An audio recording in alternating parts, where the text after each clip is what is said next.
Oh, I started this Jeep Gladiator truck, so I was expecting the familiar tapping noise of the 3.6 or possibly even a little spool of the 2-liter.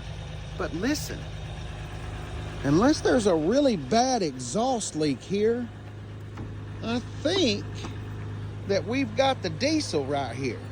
The diesel. Oh, the diesel.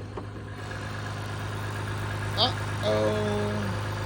I have never got to play with such an animal. This should be fun. It's got about 52,000 miles on it. It's a cold start, so that's part of why it's loud like that. Oh, this should be a lot of fun.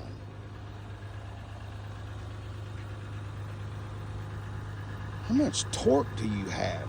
We're gonna find all this out.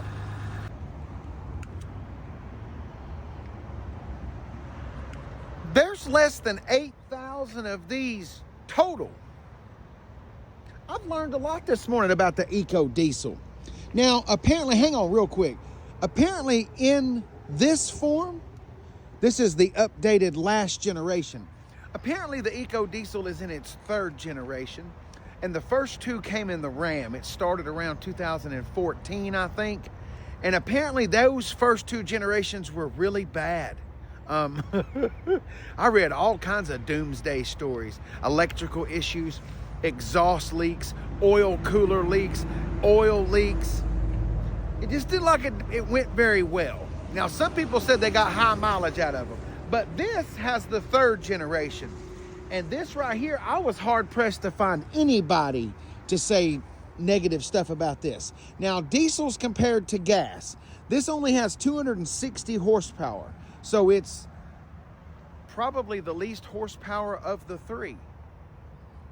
I'm talking about the combustion, the 3.6 and the 2.0 turbo. We'll leave the 4xe and the 392. Those are a different breed.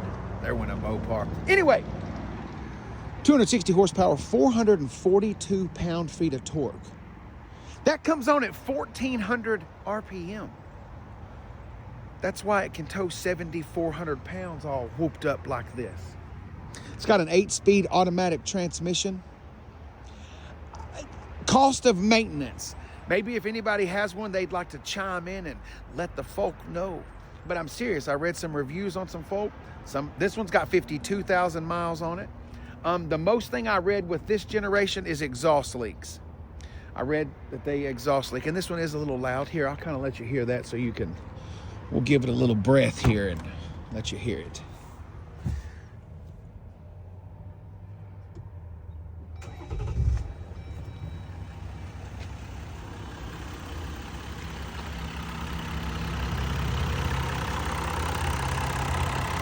It's not as loud. I've got the 3-liter Duramax right there as a backup. I mean, I'm going to do a comparison, but we'll get to that in a second. Anyway, it's a little bit louder than the Duramax, but actually, now that I'm listening to it, maybe it was just a cold start is all it was. Less than 8,000. I can see in 20 years from now, people pulling these out of junkyards and building them. Anyway, it's the next YouTube build. The Jeep Gladiator. The Jeep Gladiator competes with small trucks. Nissan Frontier, Ford Ranger, Chevrolet Colorado, GMC Canyon. Some people will say, that's a Fiat. I'm one of those people. I like Jeep. I've owned a lot of Jeeps in my life. I've owned a TJ, a YJ, and a JK. The JK didn't go very well. I had a 3.6. I'm not a big fan of the Pentastar V6. There's 17 inches more difference between this and a Wrangler. So for all the guys say it's the same thing, no, it's really not. It's stretched. Now, is it much different? No, but it is stretched. And that gives the cabin room a whole bunch. So we got a soft opening tailgate, got some LED lights going on in there. Looks like we don't have any power outlets or anything in here, but I know you can get them. See how shallow the bed is? I would imagine payload would suffer. I'll put that number up in there because I didn't get the payload number. This has the hardtop right here. It's just like any of the other Jeeps. It's got the small screen going on right there. Not very many Zoozoos and Wham Whams in this one. Got the speaker bar right there, cloth seats. It is 4-wheel drive. Can you even still get a Jeep in 2-wheel drive? You used to get like Cherokees and Wranglers. I'm sure they make them for like male Jeeps and stuff. But then again, male people, they go into some crazy situations. Some folk, like down here in the South, like where I live in Georgia, folk live like on the side of the mountain up there. Anyway, 442 pound-feet of torque. So it's the second torqueiest engine because it doesn't have the same amount of torque as the 392. It's got less, but the 392, it's got to crank itself on up to about 4,000, 4,200 to get past that kind of torque. This comes on pretty much off of idle.